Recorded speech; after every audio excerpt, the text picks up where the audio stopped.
Olá meninos, aqui é a professora Rosemary e hoje eu trouxe para vocês algumas questões para que nós possamos revisar os assuntos que foram estudados no primeiro semestre. Então vamos lá. A nossa primeira questão é sobre variações linguísticas. Bem, a variação linguística ela trabalha com a variação da língua, com a adaptação dessa língua, que é um elemento vivo, que vai se transformando com o decorrer do tempo, de acordo com as pessoas que a falam, de acordo com a situação de uso e também de acordo com a formalidade, informalidade, o estilo, a classe social e tantos outros elementos que impactam na língua que nós utilizamos. Então, na nossa primeira questão, diz o seguinte: assinale a alternativa que contém uma afirmação falsa em relação ao fenômeno da variação linguística. Então, dentre as alternativas, você vai procurar aquela que é falsa. As outras três, elas vão construir o conceito básico da variação linguística. Então, a letra A diz: a variação linguística consiste no uso diferente da língua, num outro modo de expressão aceitável em determinados contextos. Então, essa afirmativa aí, ela é verdadeira. A variação linguística é isso aí mesmo. A letra B: a variedade linguística usada num texto deve estar adequada à situação da comunicação vivenciada, ao assunto abordado, aos participantes da interação. Essa afirmativa também é verdadeira. Então, tanto a letra A quanto a letra B são verdadeiras. Então, somando as duas, você vai construindo aí o conceito de variações linguísticas. A letra C: as variedades que se diferenciam da variedade considerada padrão devem ser vistas como imperfeitas, incorretas e inadequadas. Essa afirmação aí ela está completamente errada. A variação linguística ela não avalia se está certo ou errado. Ela avalia a contextualização, ou seja, o adequado e o inadequado. Por exemplo, se eu vou à praia de terno e gravata, está inadequado. Se eu vou de biquíni, está adequado. Então não tem a ver com certo ou errado, né? Conforme a nossa norma culta, não tem a ver com a norma culta. É o adequado e o inadequado. Então a letra C é a nossa resposta. Então essa afirmativa é falsa. A letra D. Vamos ver o que diz a letra D. As línguas são heterogêneas e variáveis, e por isso os falantes apresentam variações na sua forma de expressão provenientes de diferentes fatores.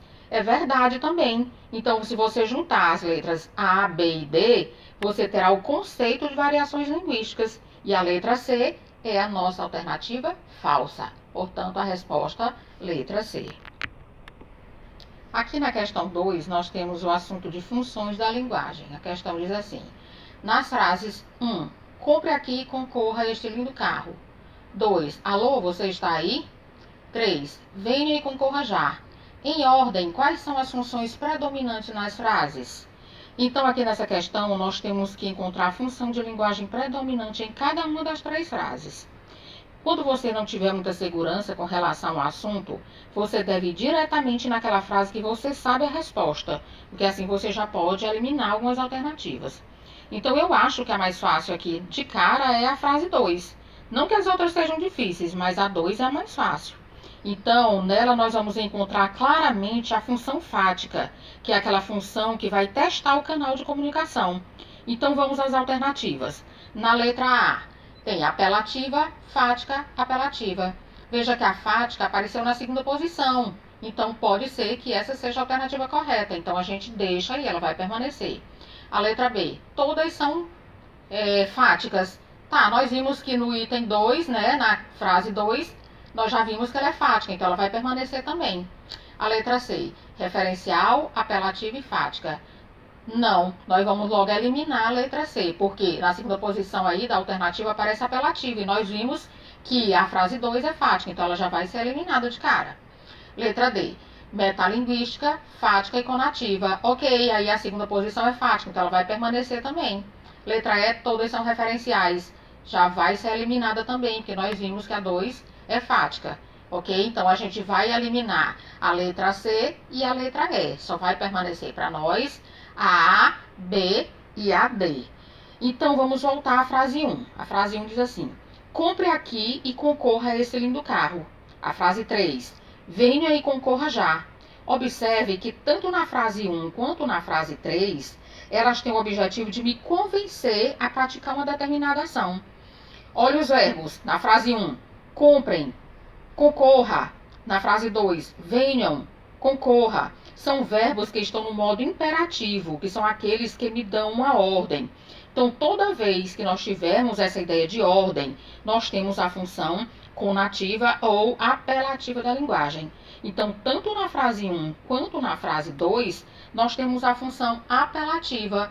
Então, vamos voltar lá na A. Alternativa A diz apelativa, fática apelativa. Ok, a frase 1 nós percebemos pelos verbos, né, que me dão essa ideia de ordem, que eu tenho a função apelativa.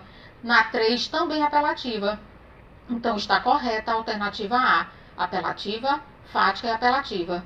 Vamos ver bem na B, todas são fáticas? Não, já vimos que está errada porque a 1 é apelativa e a 3 também é apelativa. Então, letra B está errada. A outra que me sobrou é a letra D, né? Metalinguística, fática e conativa. A 2, fática, está correta. E a 3, na posição 3, conativa, também está correta. Mas aí na posição 1 está metalinguística. Metalinguística é quando eu tenho um código falando dele mesmo. E nós vimos que na frase 1 nós temos a função apelativa, aquela que me dá uma ordem, que tem um verbo no imperativo. Então está errado também a letra D. Portanto, alternativa correta, letra A, apelativa, fática e apelativa. A questão 3 é uma questão do Enem, que também trata das funções da linguagem. O Enem gosta muito de cobrar esse assunto. Mas antes de ler o texto, é sempre bom a gente dar uma olhadinha lá no enunciado primeiro. Depois a gente volta para o texto. Então vamos lá. Nos textos em geral, é comum a manifestação simultânea de várias funções da linguagem, com o predomínio, entretanto, de uma sobre as outras. Olha, isso é importante, gente, porque podem ocorrer diversas funções da linguagem em um mesmo texto. Só que sempre uma se destaca mais que as outras, uma predomina em cima das outras. E isso você deve observar sempre, com muito cuidado. Então, no fragmento da crônica Desabafo, a função da linguagem predominante é emotiva ou expressiva. Tudo é a mesma coisa, emotiva ou expressiva. Pois, olha só, de uma forma geral, como ele já está dando a resposta para você, o que você teria que saber? Você teria que saber quais são as características da função emotiva, né? A função emotiva ou função expressiva, que é a mesma coisa. Então, teoricamente, você conseguiria já de cara responder a essa questão, até mesmo sem ler o texto. Então, vamos ver, na letra A, diz assim: o discurso do enunciador tem como foco o próprio código. A gente já sabe que foco no próprio código não é uma função emotiva. Essa é uma característica da função metalinguística. Então, a gente já pode eliminar a letra A, né? Então, vamos para a letra B. A letra B diz assim: a atitude do enunciador se sobrepõe àquilo que está sendo dito. Opa, aqui ele me dá uma característica da função emotiva. Na letra C, o interlocutor é o foco do enunciador na construção da mensagem. Então, aqui também ele me dá uma característica da função emotiva. Na letra D, o referente é o elemento que se sobressai em detrimento aos demais. Então, aqui também se refere à função emotiva ou expressiva. Na letra E, o enunciador tem como objetivo principal a manutenção da comunicação. Essa informação ela se refere à função fática. Então, nós já podemos eliminar também. Então, ficam as alternativas B, C e D. Então, já foi eliminado aqui a A e a E. Então, agora nós vamos dar uma olhadinha lá no texto, só para saber qual foi a informação, qual é essa informação que está se sobressaindo mais com relação ao texto. Então, vamos voltar lá no texto. Desabafo. Desculpe-me, mas não dá para fazer uma crônicazinha divertida hoje. Simplesmente não dá. Não tem como disfarçar. Esta é uma típica manhã de segunda-feira. A começar pela luz acesa da sala que esqueci ontem à noite, 6 recados para serem respondidos na secretária eletrônica, recados chatos, contas para pagar que venceram ontem, estou nervoso, estou zangado. Então, o que a gente vê aqui nesse texto? Dá para observar que a atitude do enunciador ela se sobrepõe àquilo que está sendo dito, com o predomínio dessa função emotiva da linguagem, porque cada função da linguagem tem um foco diferente. Uma foca no emissor, outra foca no receptor, outra foca na mensagem, outra foca no canal de comunicação e por aí vai. E a gente percebe que essa mensagem ela está focada nos aspectos subjetivos desse enunciador. Então, automaticamente, a gente consegue entender que a única que fala sobre o enunciador está na letra B, que diz assim: a atitude do enunciador se sobrepõe àquilo que está sendo dito. Então, a atitude dele se sobressai sobre qualquer outra coisa. Nos chama a atenção o fato dele estar bravo, dele estar zangado. Então, a alternativa correta é a letra B de bola. A questão 4 é uma questão sobre níveis de linguagem. Então, a questão diz: considerando as diferenças entre a língua oral e a língua escrita, observe que o comando ele já me diz que existe essa diferença entre a língua oral e a língua escrita. Assinale a opção que representa uma inadequação da linguagem usada ao contexto. Veja que em nenhum momento a questão ela está te perguntando se está certo ou se está errado. Ela está te perguntando se a linguagem está adequada ao contexto. E ela quer é a que está inadequada. Então, na letra A diz assim: o carro bateu e capotou, mas não deu para ver direito. Um pedestre que assistiu ao acidente comenta com o outro que vai passando. Então, o que você vê aí? É um pedestre que assistiu ao acidente e comenta com outro pedestre. Se ele comenta, então o nível é oral. Então é nível de fala. A alternativa também, ela não me diz a classe social, o nível cultural do pedestre, é um pedestre qualquer. Então, a nível de fala, qualquer um pode falar assim: o carro bateu e capotou, mas não deu para ver direito.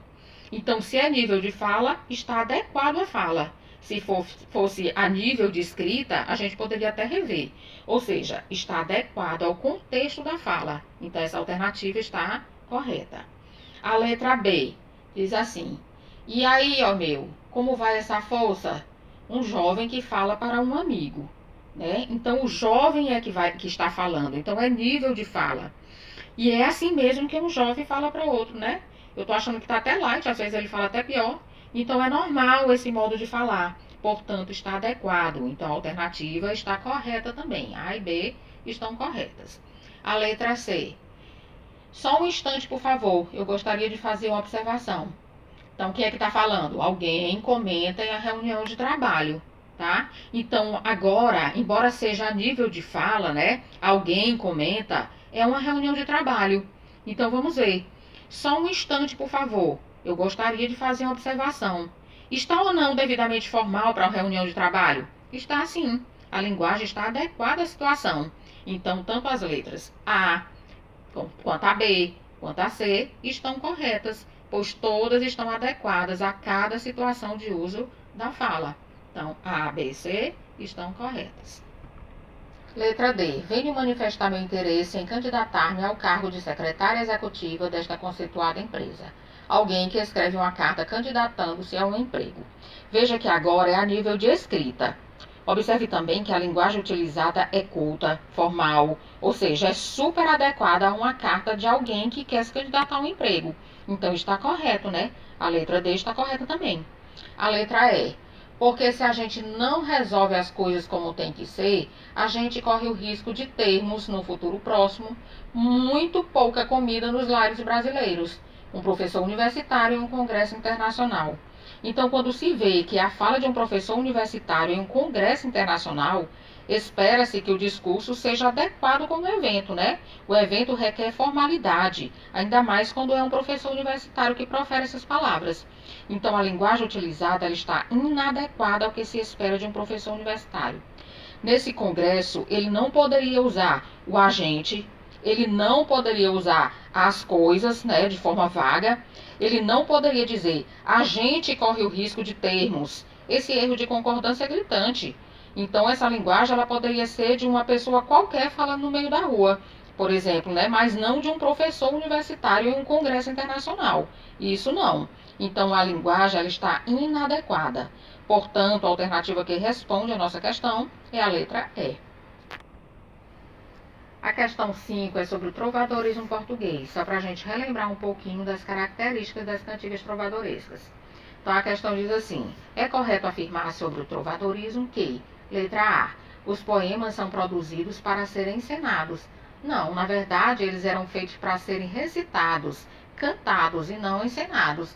Até porque o trovadorismo foi uma escola literária surgida na Idade Média, por volta do século XI, né? E tinha aspecto popular e era voltado para a recitação. o trovadorismo ele não produzia poemas para ser encenados, porque o teatro mundano era até mal visto na Idade Média. Então eles eram lidos, né, em feiras populares, eles eram rememorados. Então a gente já elimina a alternativa A. A letra B. As cantigas de escárnio e maldizer têm temática amorosa. Está errado.